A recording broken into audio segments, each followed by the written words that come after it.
اللہ تبارک و تعالیٰ نے آپ کو خلعت نبوت عطا فرمایا، اور نینوا ایک شہر ہوا کرتا تھا عراق میں، اس شہر کے لوگ آپ کی امت تھے۔ حضرت یونس علیہ الصلوۃ والتسلیم اپنی قوم میں تبلیغ فرماتے رہے، لیکن پوری قوم جو ہے بت پرستی کی شکار تھی،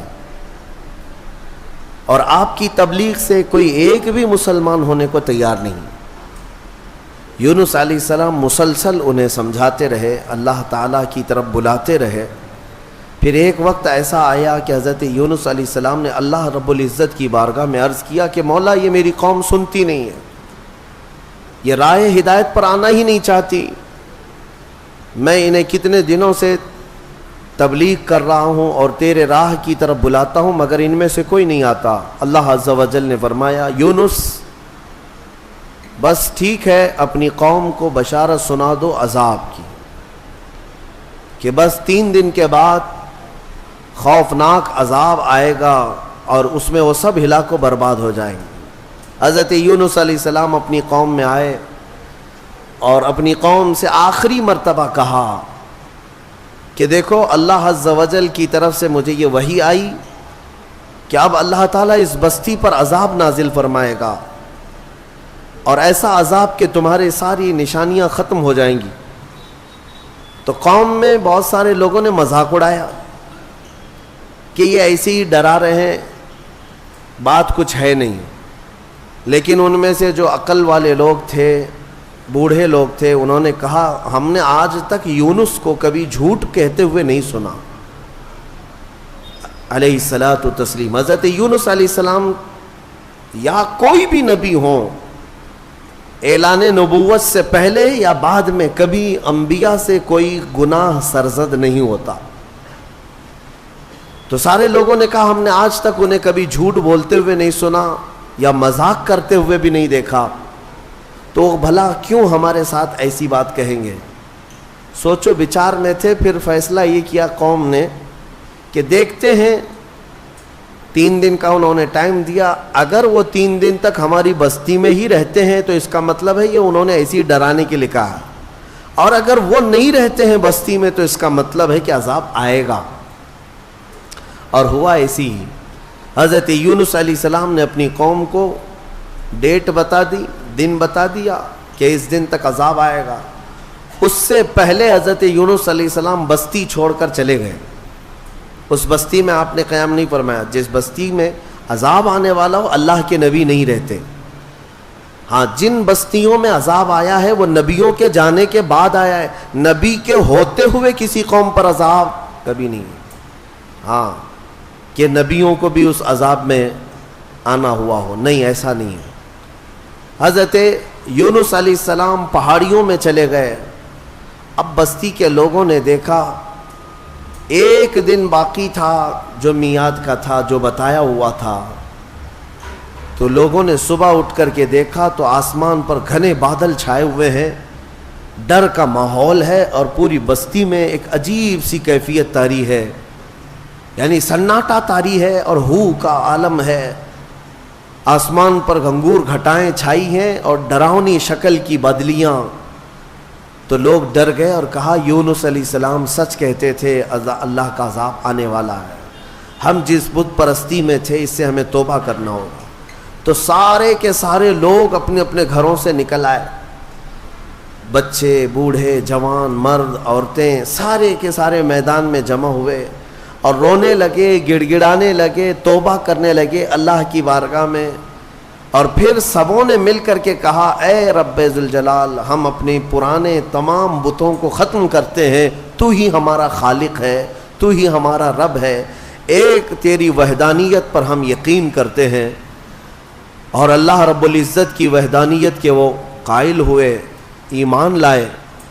تو پھر اس کے بعد اللہ تبارک و تعالیٰ قرآن میں ارشاد فرماتا ہے، لما آمنوا کشفنا عنہم العذاب۔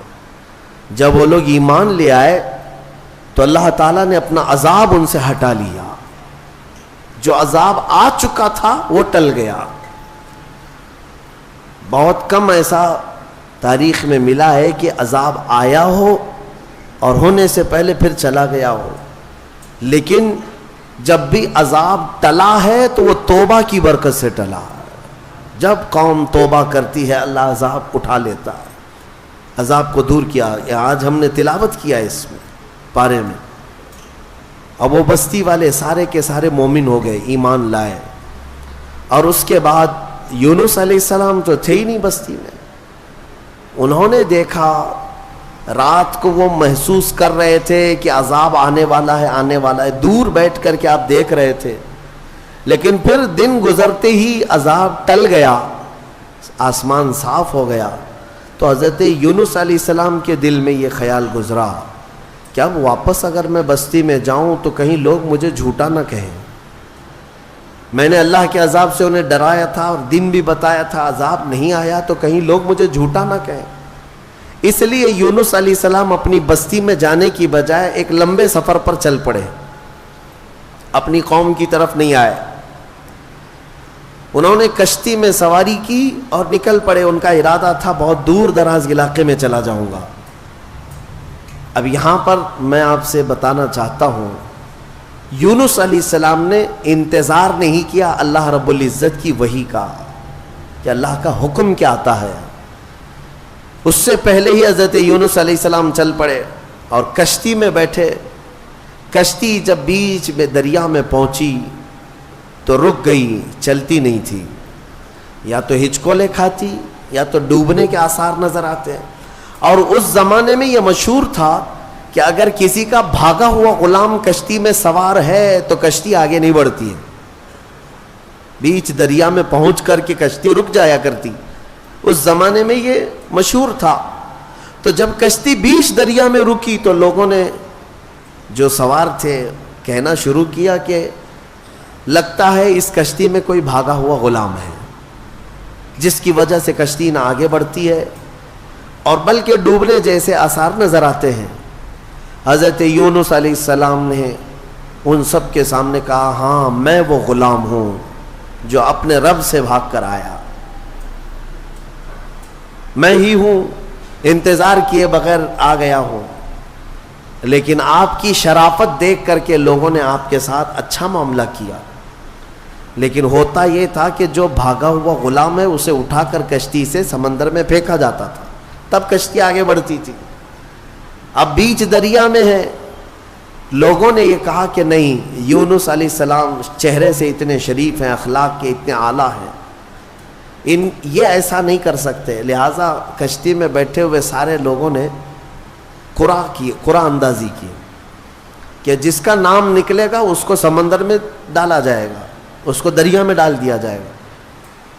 تو قرآن میں حضرت یونس علیہ السلام کا ہی نام نکلا، جب قرآن اندازی کی گئی ان کا ہی نام نکلا۔ پھر بھی کشتی والوں نے کہا دل نہیں مانتا ہے کہ اتنے اعلیٰ اخلاق والے، اتنے حسین چہرے والے کسی نیک آدمی کو دریا میں ڈال دیا جائے۔ پھر دوبارہ قرآن اندازی کی گئی، دوسری بار جب قرآن اندازی کی گئی تو پھر یونس علیہ السلام کا نام آیا، تیسری بار قرآن اندازی کی گئی پھر حضرت یونس کا نام آیا، تو مجبوراً سب لوگوں کا اتفاق ہوا، حضرت یونس علیہ السلام کو اٹھا کر کے دریا میں ڈال دیا گیا۔ یہ حضرت یونس علیہ السلام کا دریا میں جیسے ہی ڈالا جانا تھا، دریا میں موجود ایک بہت ہی بڑی قسم کی مچھلی نے منہ کھولا اور آپ کو نگل لیا۔ حضرت یونس علیہ السلام کو مچھلی نے نگل لیا۔ اب آپ مچھلی کے پیٹ میں چلے گئے، لیکن ایک بات یاد رکھیں، مچھلی کی غذا بن کر کے نہیں گئے تھے آپ کہ مچھلی نے نبی کو غذا بنا لیا ہو، لقمہ بنا لیا ہو، بلکہ مچھلی کو حکم تھا کہ یہ تیری غذا نہیں ہے، بلکہ یہ میرے نبی کی امان گاہ ہے، حفاظت گاہ ہے۔ اور مچھلی کے پیٹ میں یونس علیہ السلام گھنٹہ، 2 گھنٹہ، 3 گھنٹہ، دن، 2 دن نہیں، 40 دن تک رہے، 40 دن تک مچھلی کے پیٹ میں رہے، اور وہ دریا میں آپ کو لے کر گھومتی رہی۔ مچھلی کے پیٹ میں اندر رہنا کیا یہ ممکن ہے یا ناممکن ہے؟ میرے عزیزوں، آپ کو حیرت ہوگی، تھوڑا سا آپ مطالعہ کریں اور سرچ کریں تو آپ کو پتا چلے گا آج کی دنیا میں بھی سائنس میں یہ ریسرچ سے ثابت ہوا ہے. 2 ایسے لوگ ملے جن کو ویل مچھلی نے نگل لیا تھا. ایک شخص 8 دن کے بعد باہر نکلا, ایک آدمی 3 دن کے بعد باہر نکلا, لیکن دونوں زندہ نکلے. یہ اس صدی کی بات کر رہا ہوں میں, اس زمانے کی. اور یونس علیہ السلام تو اللہ کے نبی ہیں, لیکن بات اتنی ہے کہ مولا جس کو جہاں چاہے محفوظ رکھے, یہ وہ قادر مطلق ہے. 40 دن تک اندر رہے. اس مچھلی کے پیٹ میں جو چیز ہوتی ہے وہ کیا ہوتی ہے؟ ایک راستہ ہوتا ہے, پھسلنے والا راستہ جو چربی کی طرح ہوتا ہے, اور اندر جانے کے بعد ایک بڑا گھر کی طرح سے اس کا پیٹ. بس یہ ہے کہ نرم ملائم گھر تو ہوتا ہے, لیکن روشنی کہیں سے نہیں ہوتی, بالکل اندھیرا. باقی سب آرام کی چیزیں ہیں. زندگی کے لیے انسان کے مچھلی کے پیٹ میں بھی آرائش ہے یا اہتمام ہے, لیکن روشنی کا کوئی انتظام نہیں. یونس علیہ السلام اس اندھیری کوٹھری کے اندر یعنی مچھلی کے پیٹ کے اندر 40 دن بتائے. 40 دن. لیکن آپ کو میں بتاتا ہوں کہ یونس علیہ الصلوۃ والتسلیم مچھلی کے پیٹ میں جانے کے بعد مسلسل رب ذوالجلال کی بارگاہ میں دعا کرتے رہے کہ مولا تو مجھے معاف فرما دے, میں اپنی بستی سے جلد چلا آیا تیرے حکم کا انتظار کیے بغیر, مجھے تو معاف فرما دے. یہ دعا چلتی رہی یہاں تک کہ قرآن کہتا ہے وَظَنُّونِ إِذْ ذَهَبَ مُغَاضِبًا فَظَنَّ أَن لَّن نَّقْدِرَ عَلَيْهِ فَنَادَىٰ فِي الظُّلُمَاتِ أَن لَّا إِلَٰهَ إِلَّا أَنتَ سُبْحَانَكَ إِنِّي كُنتُ مِنَ الظَّالِمِينَ. رب تعالیٰ فرماتا ہے مچھلی والا, ذنون کہا گیا یونس علیہ السلام. یونس علیہ السلام کا ایک لقب آیا ہے ذنون, مچھلی والا. جب ناراض ہو کر کے نکلا اپنے شہر سے, اپنی بستی سے, تو مچھلی کے پیٹ میں پہنچا دیا گیا. فنادا فی الظلمات, اللہ فرماتا پھر اندھیریوں میں اس نے پکارا. اندھیریوں میں, ظلمات کہتے اندھیری, اتنی اندھیریاں کہ ہاتھ بھی نظر نہ آئے. اندھیریوں میں اس نے پکارا. کیا پکارا یونس علیہ السلام نے؟ لا الہ الا انت سبحانک انی کنت من الظالمین. اس کو آیت کریمہ کہتے ہیں نا, بہت ہی اثر انداز ہے, بہت ہی اثر انداز. اللہ تبارک و تعالیٰ کی تسبیح ہے. یونس علیہ السلام نے یوں عرض کیا کوئی معبود نہیں سوائے تیرے اے مولا, تو تجھی کو پاکی ہو, تجھی کو پاکی ہو. انی کنت من الظالمین, اپنے متعلق اعتراف کیا. اور اللہ تبارک و تعالیٰ کو یہ جملہ اتنا پسند آیا کہ فوراً مولا فرماتا ہے فَاسْتَجَبْنَا لَهُ وَنَجَّيْنَاهُ مِنَ الْغَمِّ. ہم نے فوراً ان کی دعا کو قبول کر لیا اور ان کو اس غم سے آزاد کر دیا. اللہ تبارک و تعالیٰ نے فوراً آزاد کیا. کیا کیا؟ مچھلی نے کنارے پر آ کر اگل دیا اور حضرت یونس علیہ السلام باہر آئے. باہر آنے کے بعد جانتے ہیں آپ کی کیفیت کیا تھی؟ ساحل پر آپ لیٹے رہے ایسے کہ آپ ہاتھ بھی نہیں اٹھا سکتے تھے, پیر بھی نہیں اٹھا پاتے, اور جسم اتنا کمزور, اتنا نحیف ہو چکا تھا, پورا جسم سفید ہو چکا تھا, پورا جسم سفید. اور آپ 8 دن تک بے ہوش رہے وہیں ساحل پر, اور اس کے بعد 40 دن تک سوئے رہے وہیں پر, اٹھ نہیں پائے 40 دن تک. لیکن رب ذوالجلال نے وہاں پر آپ کا کیا انتظام فرمایا تھا؟ حدیث پاک میں بھی ملتا ہے آپ کے سر کے پاس اللہ نے کدو کی بیل پیدا فرمائی, کدو کی بیل. اور کدو قریب آپ کے منہ کے قریب آتا اور آپ بغیر کسی محنت کے اسے کھا لیا کرتے تھے. اور ایک ہرن آتی جو آپ کو قریب سے دودھ پلا کر چلی جاتی تھی. آپ کو میں حدیث پاک بتاؤں, حضور پاک صلی اللہ تعالی علیہ وسلم کے پاس ایک صحابی نے کدو پیش کیا تو میرے آقا صلی اللہ تعالیٰ علیہ وسلم نے لیا اور مسکرایا اور فرمایا یہ میرے بھائی یونس کا پھل ہے، اور حضور نے اسے پسند فرمایا. اور کدو کے فوائد آج بھی لوگ گنا رہے ہیں. جب نہایت کمزوری ہو تو کدو کو کھانے سے فوری طور پر طاقت پیدا ہوتی ہے. جتنی بھی اس کے اندر کمیاں آئی ہوں اس کدو کے ذریعے سے اس کی اصلاح ہوتی ہے. بلکہ عاشقوں کی جماعت اس کو کدو نہیں کدو شریف کہا کرتے ہیں. ہاں، حضور پاک صلی اللہ تعالیٰ علیہ وسلم کی مرغوب غذا ہے، پسندیدہ ہے. نبیوں سے جو چیز ریلیٹڈ ہو جائے وہ یقیناً شریف تو ہوتی ہے. یہ حضرت یونس علیہ السلام پھر 40 دن کے بعد کھڑے ہوئے. 50 دن ہو گئے آپ کو، اور پھر 40 دن مچھلی کے پیٹ میں. یوں سمجھ لیں تقریباً 3 مہینے کا عرصہ گزر گیا اپنی بستی سے بچھڑے ہوئے. واپس جب 3 مہینے کے بعد یونس علیہ السلام اپنی بستی میں آئے تو ساری بستی والے بڑے خوش ہو گئے ہیں.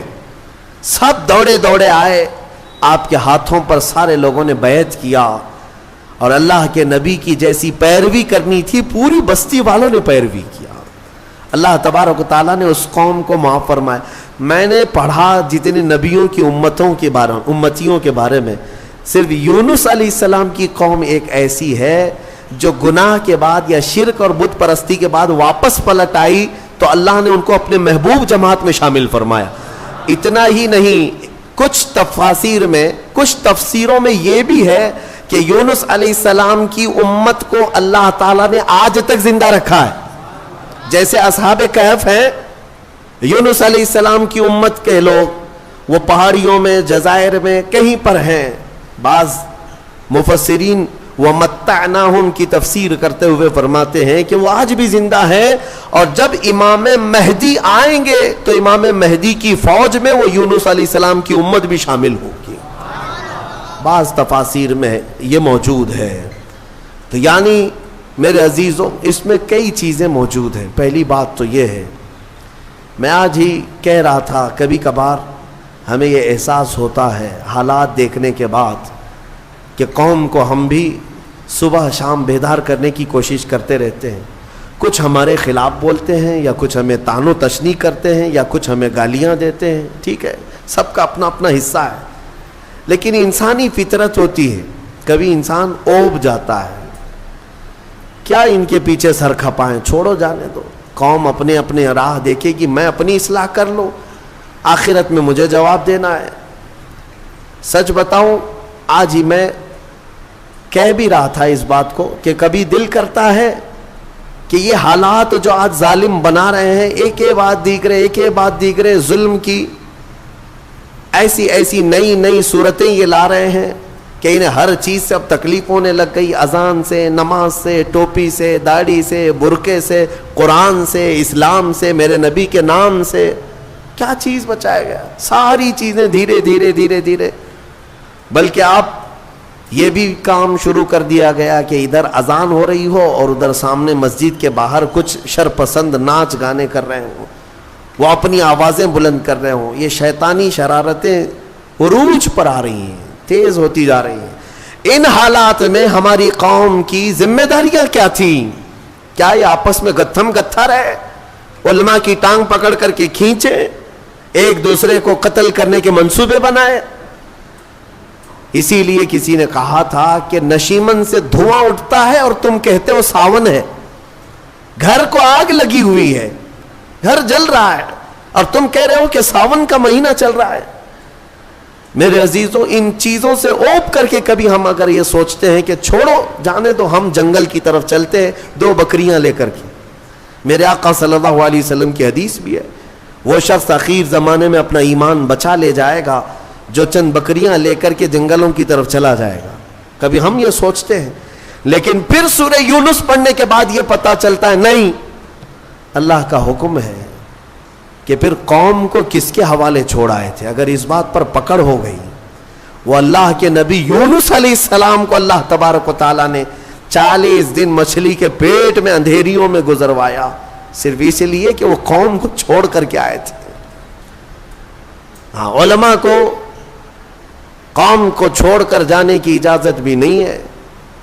بہرحال ہم دعا یہی کرتے ہیں کہ مولا تبارک و تعالی کسی کے ذریعے سے امت مصطفیٰ کی اصلاح عطا فرمائے، انہیں ہدایت عطا فرمائے۔ میرے عزیزو، دوسری بات مجھے یہ عرض کرنی ہے کہ قوم یونس شرک بھی کر رہی تھی، بت پرستی بھی کر رہی تھی، لیکن سچے دل سے ایمان لانے کے بعد آیا ہوا عذاب ٹل گیا۔ بدلیاں چھا چکی تھی، پورے آسمان پر نظر آ رہی تھی، وہ عذاب ٹل گیا۔ میں آج پھر سے یہی کہتا ہوں، اگر یہ ظالم مسلط کیے گئے ہیں تو یہ بھی اللہ کا ایک عذاب ہے، اللہ کا عذاب ہے۔ تمہارے سروں پر اگر نیچ قسم کے لوگوں کو مسلط کیا جا رہا ہے تو یہ عذاب ہے، اور عذاب ٹلنے کے لیے توبہ ضروری ہے۔ اجتماعی طور پر اگر آج بھی لوگ توبہ کی طرف آ جائیں اور سچے دل سے اپنے اخلاق اور اپنے اعمال کی اصلاح کر لیں تو مجھے امید ہی نہیں بلکہ یقین ہے کہ مولا ان ظالموں کو کیفر کردار تک پہنچائے گا اور پھر تمہیں کھویا ہوا وقار ضرور عطا فرمائے گا۔ بزرگوں نے ہمارے فرمایا ہے کہ ہمیں واپس ملے گی ساری چیزیں، لیکن شرط یہ ہے ان کنتم مؤمنین، تم سچے ایمان والے تو ہو جاؤ، حضور پاک صلی اللہ تعالی علیہ وسلم کے قدموں کی طرف تو آ جاؤ۔ اور سبوں نے جگہ جگہ کر کے تمہیں یہ پیغامات دیے ہیں، اٹھو وگرنہ حشر نہ ہوگا پھر کبھی، دوڑو کہ زمانہ چال اپنی چل گیا۔ بہت شارٹ ٹائم تمہارے پاس ہے اے میرے عزیزوں، لمیٹڈ پیریڈ میں تمہاری زندگی ختم ہونے والی ہے۔ مجھے کبھی کبھار یہ سوچ کر کے حیرت ہوتی ہے کہ ہمارے بچوں کا مستقبل کیا ہوگا، وہ کس قدر چیلنجز سے ان کی زندگی گزرے گی پتہ نہیں ہے۔ آج علماء کی کثرت ابھی بھی موجود ہے، جبکہ آج آپ کے حالات یہ ہیں کہ کوئی ایک بھی اپنے بچے کو عالم بنانا نہیں چاہتا، حافظ نہیں بنانا چاہتا۔ ختم ہو جائیں گے، یہ ختم ہو جائیں گے، یہ محرابیں خالی ہو جائیں، اذان دینے کے لیے کوئی ملتا نہیں ہے۔ اور یہ حدیث پاک میں ملتا بھی ہے، حضور پاک صلی اللہ علیہ وسلم نے ارشاد فرمایا کہ لوگ اپنی نمازوں کی امامت کے لیے ڈھونڈا کریں گے اور کوئی نہیں ملے گا، پھر لوگ جاہلوں کو اپنا سردار بنائیں گے، وہ زمانہ آئے گا۔ ان چھوٹے بچوں کا میں سوچتا ہوں کہ یہ کیسے چیلنجز سے ان کی زندگی گزرے گی۔ آج کتے بھونک رہے ہیں اور سر چڑھ کر کے ناچ رہے ہیں، انہیں نشہ ہے، غرور ہے، گھمنڈ ہے، تخت کا، طاقت کا، حکومت کا، اور آپ دیکھ رہے ہیں یہ کے بعد دیگر یہ ظلم کی نئی نئی داستانیں لکھنا چاہتے ہیں۔ جو چیز کبھی سنا بھی نہیں تھا وہ اب ٹاپک شروع ہو چکے ہیں۔ مسجدوں کی تاریخ نکالی جائے گی۔ میں آپ کو آج سے کئی سال پہلے کہتا تھا، آج پھر سے میں کہتا ہوں، یاد رکھنا بات یہاں تک بھی آئے گی کہ تمہارا کلمہ طیبہ بھی انہیں گڑنے لگ جائے گا، کلمہ طیبہ بھی تمہارا لا الہ الا اللہ کہنا ان کے لیے گڑنے اور چبھنے لگ جائے گا۔ پھر وہ اس بات پر بھی آئیں گے کہ تم ہمارے خداؤں کا انکار کرتے ہو۔ ظاہر سی بات ہے، کلمہ طیبہ ہے ہی بنیادی اس بات پر ہے۔ وہ یہ ان حالات کی طرف میں صرف اس لیے بار بار تنبیہ کرتا ہوں کہ اگر آج ہم اپنے اخلاق اور اعمال کی اصلاح نہیں کریں گے تو کل کا آنے والا دن ہمارے لیے اور بھی اندھیریاں لے آئے گا اور بھی سخت ترین ہوگا۔ بہرحال سورہ یونس کے اختتام ہو چکے۔ سورہ توبہ کی آخری آیت مجھے عرض کرنی تھی جو بڑی فضیلت والی بھی ہے۔ دو آیتیں ہیں اور بڑی فضیلت والی آیتیں ہیں، جس میں اللہ تعالیٰ فرماتا ہے لَقَدْ جَاءَكُمْ رَسُولٌ مِّنْ أَنفُسِكُمْ عَزِيزٌ عَلَيْهِ مَا عَنِتُّمْ حَرِيصٌ عَلَيْكُمْ بِالْمُؤْمِنِينَ رَءُوفٌ رَحِيمٌ۔ تحقیق کہ تمہارے پاس ایک ایسا رسول آیا جسے تمہارا تکلیف میں پڑنا دیکھا نہیں جاتا، اس رسول کو برداشت نہیں ہوتا تمہارا تکلیف میں پڑنا۔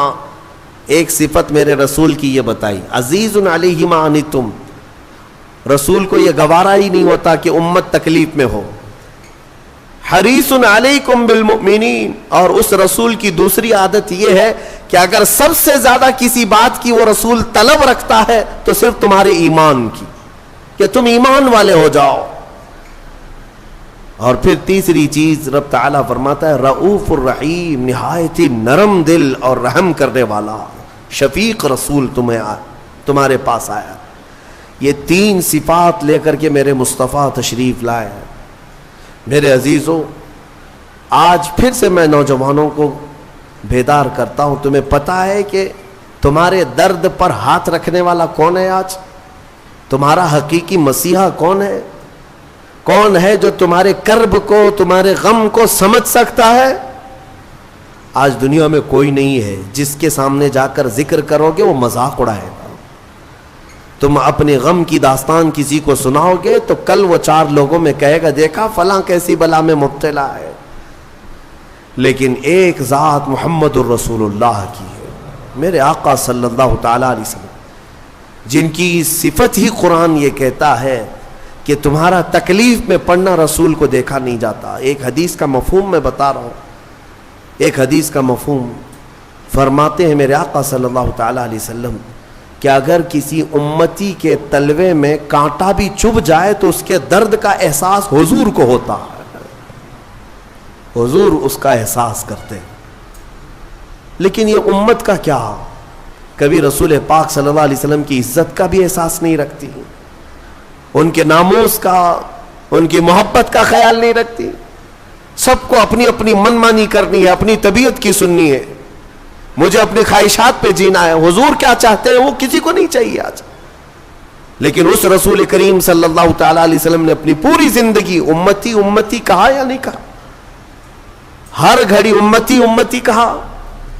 معراج کی شب میں بھی جا کر کے میرے آقا نے اللہ کی بارگاہ میں یہی سوال کیا کہ مولا میری امت کی بخشش میرے حوالے فرماتے.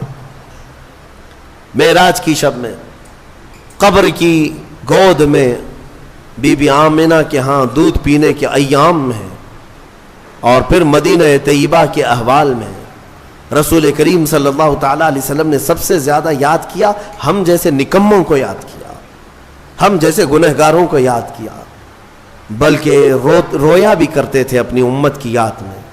اعلیٰ حضرت فاضل بریلوی رضی اللہ تعالیٰ عنہ فرماتے ہیں اللہ کیا جہنم اب بھی نہ سرد ہوگا، رو رو کے مصطفیٰ نے دریا بہا دیے. کس بات پر رویا کرتے تھے؟ ماں عائشہ صدیقہ فرماتی ہیں کہ رات کو بستر پر سوئے ہوتے رسول پاک صلی اللہ علیہ وسلم، پھر اچانک بستر چھوڑ کر اٹھ جاتے، عبادت کے لیے کھڑے ہو جاتے. کھڑے ہوتے اتنا کہ فجر ہوتی، اور حضرت عائشہ فرماتی ہیں حضور کی پنڈلیاں سوج جاتی تھیں، میں کپڑے سے سینک سینک کر کے نرم کیا کرتی. اور کبھی اگر بجلی کڑکے باہر یا ابر چھا جائے حضور اپنے گھر سے باہر نکل آتے، ہاتھ پھیلا کر مولا کی بارگاہ میں دعا کرتے کہ مولا ان بجلیوں کو دور کر دے، اس ابر کو ہٹا دے. حضرت عائشہ فرماتی ہے میں پوچھا کرتی کہ میرے آقا آپ جب بھی بجلیاں کڑکتی ہیں ابر چھاتا ہے تو کیوں گھبراتے؟ آپ فرماتے اے عائشہ پچھلی امتوں پر جب بھی عذاب آتا تھا تو پہلے بجلیاں آتی تھی پھر ابر چھاتا تھا، تو میں اسی بات کا خوف رکھتا ہوں کہ کہیں یہ ابر اور یہ بجلیاں میری امت پر عذاب نہ بن جائیں. میں اللہ کی بارگاہ میں دعا کر کے ان چیزوں کو ٹال دیا کرتا ہوں. کون ہے؟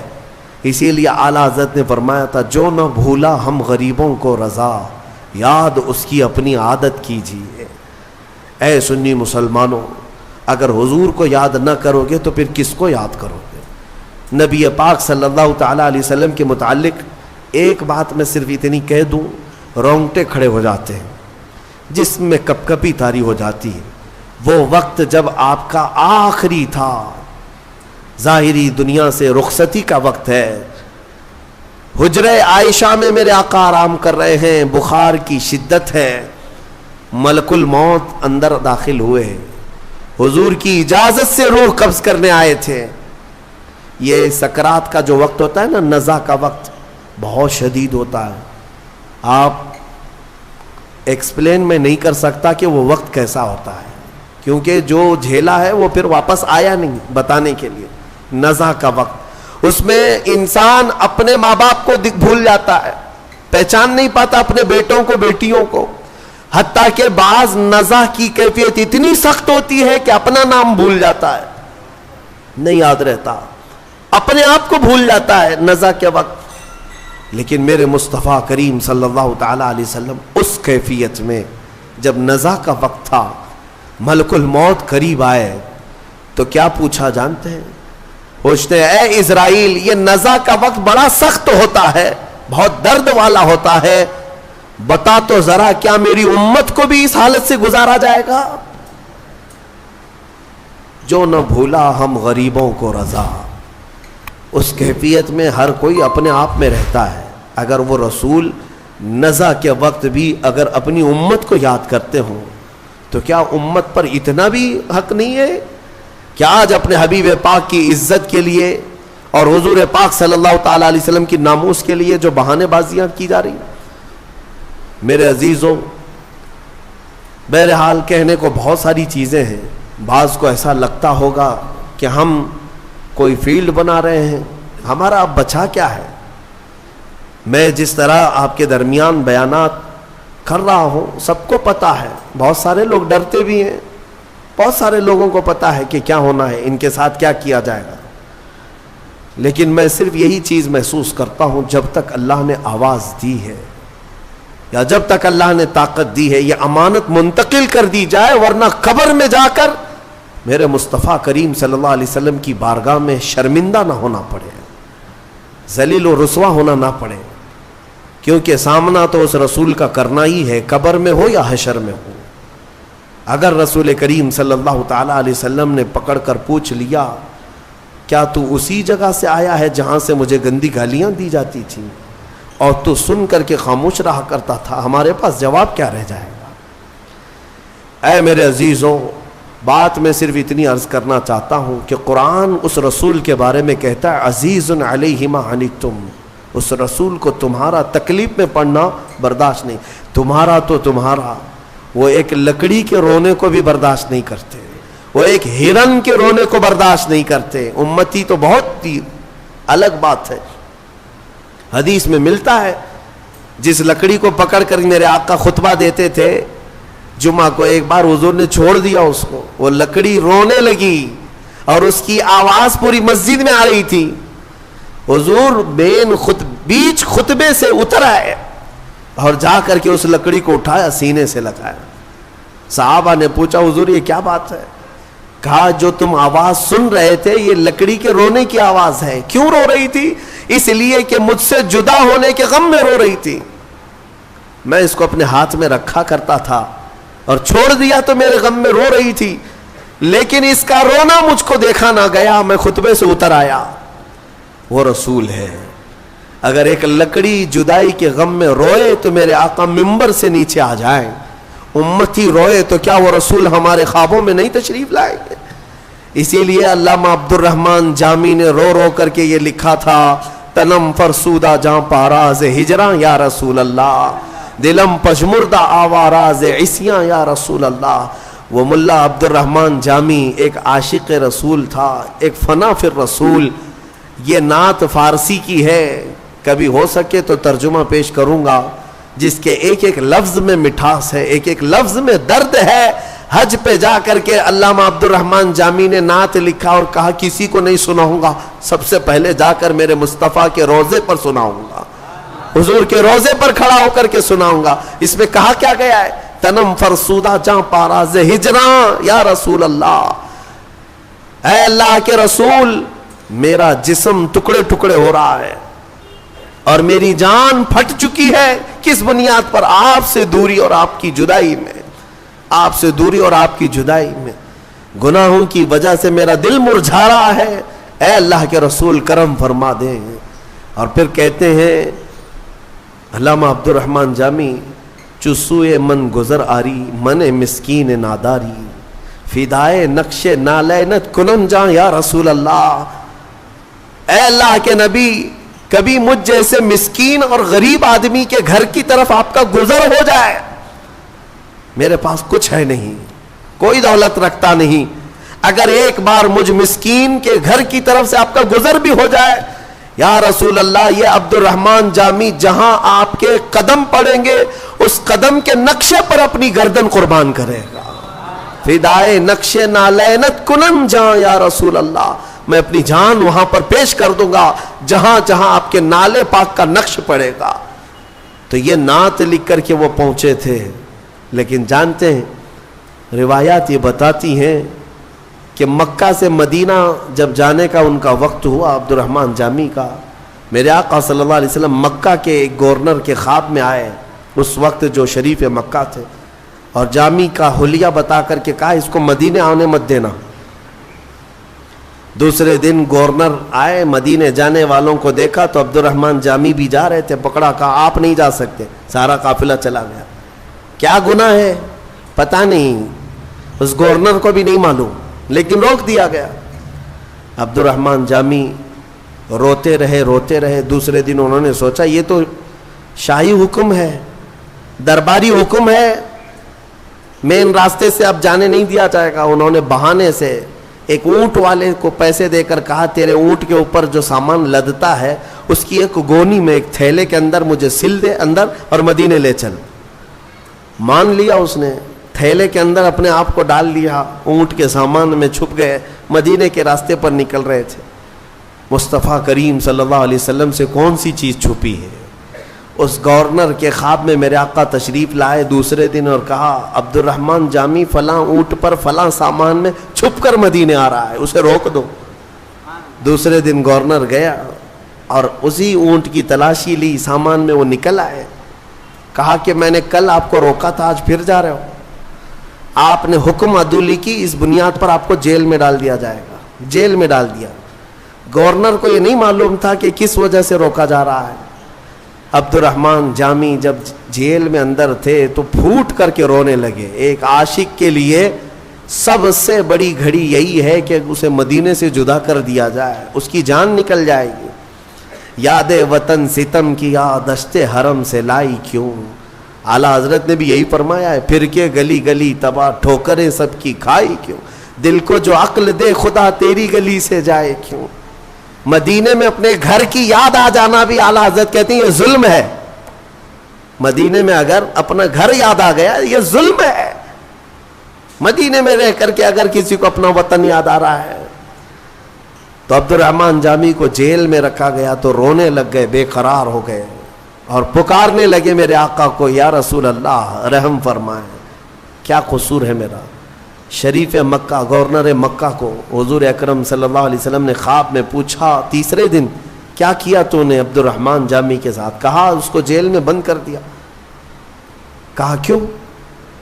کہا کہ پتہ نہیں 2 مرتبہ اسے روکا گیا، پھر بھی وہ جانے کی بار بار کوشش کر رہا ہے، اس لیے جیل میں ڈال دیا گیا۔